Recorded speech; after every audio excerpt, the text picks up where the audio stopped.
बरसाने की एक सच्ची घटना। जब राधा रानी चूड़ी पहनने एक सेठ के घर आईं। एक बार की बात है, बरसाना गांव में एक सेठ रहता था जो बहुत ही धनी था।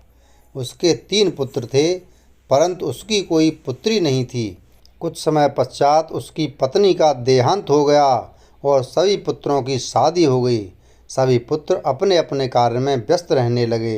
अपने बच्चों में अपने पत्नी के साथ सेठ के दिल की बात सुनने वाला कोई नहीं था। सेठ को शुरू से ही इस बात का बहुत दुख था कि उसकी कोई पुत्री नहीं है। लेकिन अब उसकी पत्नी की मृत्यु के बाद उसको यह दुख और सताने लगा और वह इस बात को लेकर परेशान रहने लगा कि उसकी कोई पुत्री नहीं है। एक दिन एक महान पंडित उसके घर पर आए और उसे दुखी देखकर उन्होंने पूछा कि तुम्हें किस बात की परेशानी है, तुम क्यों दुखी हो। तो उसने अपना दुख का कारण पंडित जी को बताया कि कोई मेरी पुत्री नहीं है, इस वजह से मुझे अपने जीवन में यह अभाव रहता है कि मेरी कोई पुत्री क्यों नहीं है। तो वह पंडित जी उसको कहते हैं, लो यह भी कोई परेशानी की बात है, तुम राधा रानी को अपनी बेटी मान लो। हमारे जीवन में जिस चीज़ की कमी होती है उसको भगवान ही पूरा कर सकते हैं। परेशान होने से क्या होगा, तुम राधा रानी को अपनी बेटी मानो और उनसे अपने दिल की बात किया करो, देखना तुम्हें यह अभाव कभी नहीं सताएगा। सेठ को पंडित जी की यह बात अच्छी लगती है और वह ऐसा ही करता है। राधा रानी की मूर्ति लेकर आता है और प्रतिदिन भोजन करने से पहले राधा रानी को भोग लगाता है, फिर स्वयं भोजन करता है और सोने से पहले राधा रानी के साथ खूब बातचीत करता है। ऐसे ही करते करते वह दिल से राधा रानी को अपनी बेटी मानने लगा और वह भूल ही गया कि उसकी कोई बेटी नहीं है।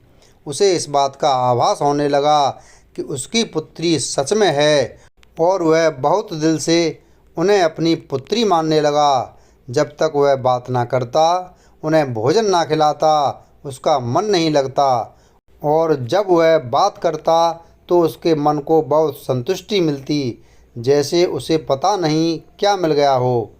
तो दोस्तों, एक दिन सेठ के घर पर एक चूड़ी बेचने वाली मनहारन आती है और वह उसकी बहुओं को चूड़ियाँ पहना कर जाती है। एक दिन वह चूड़ी बेचने घर पर आई और उसने सेठ के बेटों की तीनों बहुओं को चूड़ी पहनाई।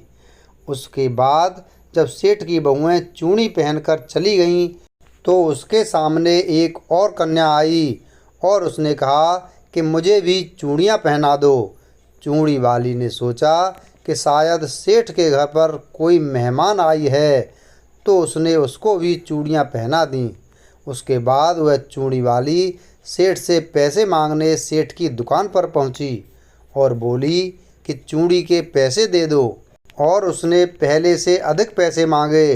तो सेठ ने कहा कि तुमने चूड़ी का दाम बढ़ा दिया है क्या। तो उसने कहा, नहीं, मैंने चूड़ी का दाम तो नहीं बढ़ाया, परंतु आज मैं 4 को चूड़ी पहना कर आई हूँ। उसने कहा, मेरे घर पर तो 3 ही बहुएं हैं। तो उसने कहा, नहीं, मैंने आज 4 को चूड़ी पहनाई है। सेठ ने कहा कि तुमसे कोई गलती हुई है, मेरे घर पर तो चूड़ी पहनने के लिए मेरी सिर्फ 3 बहू हैं। तो उसने 3 के पैसे चूड़ी वाली को दे दिए और चूड़ी वाली भी बिना कुछ कहे पैसे लेकर अपने घर चली गई। रात को सेठ घर आया और हमेशा की तरह राधा रानी को भोग लगाकर और खूब सारी बातें कर सो गया। उस दिन रात को सेठ के सपने में राधा रानी आईं और कहने लगीं, बाबा, तुमने चूड़ी वाले को मेरी चूड़ी के पैसे क्यों नहीं दिए। जब तुम मुझे अपनी बेटी मानते हो तो तुमने मेरी चूड़ी के पैसे क्यों नहीं दिए। और ऐसा कहकर एक लाडली बेटी की तरह रोने लगीं। यह सब देखकर सेठ की आंख खुल गई और वह भी रोने लगा। जब सुबह हुई तो वह चूड़ी वाले के घर गया और बहुत सारी स्वर्ण मुद्राएं उसके पैरों में रख दीं और उसने बताया कि तुम कल सच बोल रही थीं, तुमने कल 4 को ही चूड़ी पहनाई थी। मैंने राधा रानी को अपनी बेटी माना है, तुम बहुत भाग्यशाली हो जिसको राधा रानी के दर्शन हुए हैं।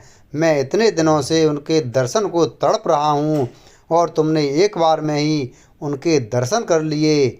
यह बोलकर रोने लगा और बोला कि तुम्हें चूड़ी का जो भी दाम चाहिए मुझसे मांग लो। यह सुनकर मनहरण की आंखों में भी आंसू आ गए और उसने मन में सोचा, जब मुझे खुद राधा रानी के ही दर्शन हो गए हैं तो इससे ज़्यादा मुझे और क्या चाहिए। और उसने सेठ के सामने हाथ जोड़कर कहा कि तुम्हारी वजह से मुझे राधा रानी के दर्शन हुए हैं, जिससे यह मेरा जीवन सफल हो गया। मुझे कुछ नहीं चाहिए। तो दोस्तों, देखा आपने कि जब हम राधा रानी को दिल से पुकारते हैं, उनकी पूजा अर्चना करते हैं, तो वह कैसे हमारे पास दौड़ी चली आती हैं। आशा करता हूँ आपको यह कहानी बहुत अच्छी लगी होगी और आप भी अगर किसी वस्तु को लेकर परेशान हैं तो राधा रानी से प्रार्थना कर सकते हैं। वह आपकी प्रार्थना ज़रूर सुनेंगी। वीडियो अगर पसंद आया हो तो वीडियो को लाइक करें और चैनल को सब्सक्राइब करें। धन्यवाद।